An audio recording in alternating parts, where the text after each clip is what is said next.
Ay, hindi Outro. pala naka-play. Na?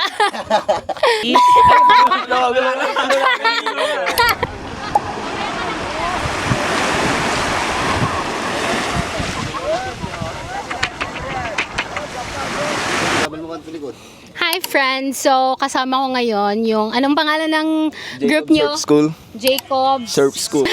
Surf School. So, we're gonna try to answer like common questions na natatanggap nila sa page nila. Flash ko sa screen yung mga social media accounts nila. So, make sure to follow them para pag nag-visit kayo sa LU, mabubook nyo sila ng mabilis. So, introduce muna natin yung name nila. Miko. Miko. RJ. JR. JR, RJ. CR. Jason. Jason and Gerald. Gerald. Ano ang mga common questions na natatanggap nyo sa page nyo?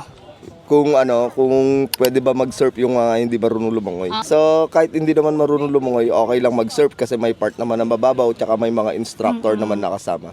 Oo, nakasunod sila, nakasubaybay talaga sila sa pagsusurf nyo. Hindi nila kayo iiwan gaya ng... Sinong nang iiwan? Alon. Alon pala, hindi pala ex. Ayan. Tapos kuya, ano yung advice nyo sa ibang gusto palang mag-try pero laging nag-hesitate na i-try nila?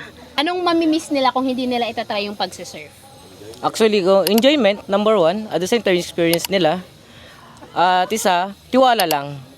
Kasi sabi nga nila, lagi nila sinasabi, di kami marunong lumangoy.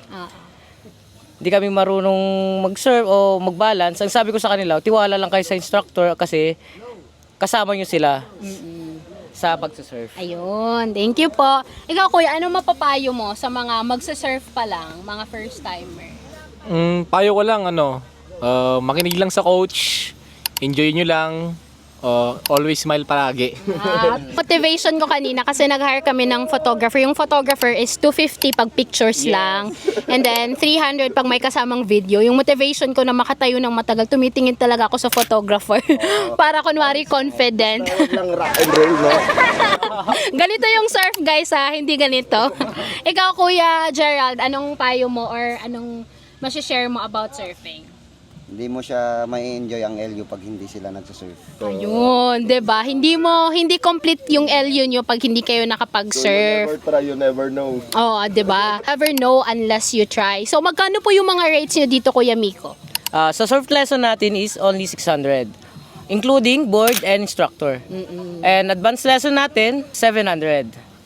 Including din yun, board at instructor din. And board rental is 300. Half day natin is only 700. Tapos yung isang araw natin is 1,200 only. Ayun. So Kuya, ano yung mga basic na matutunan nila? 600, 'di ba may kasama na siyang coaching dito sa sand. Ano yung mga Lesson. ano yung mga lessons na mga ituturo? Balance lang naman yung importante sa mga first time.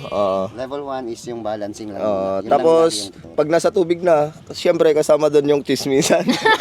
Oo nga guys, dun kami nagtagal yung itutulak na tas wait lang kuya may chismis pa.